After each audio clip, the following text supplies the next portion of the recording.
Así se fabrica una pieza desde cero. Primero, idea.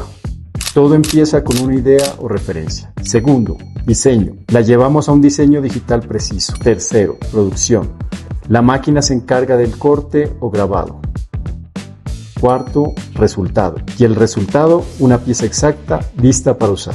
Así trabajamos en Maquinal CNC. ¿Tienes un proyecto? Escríbenos.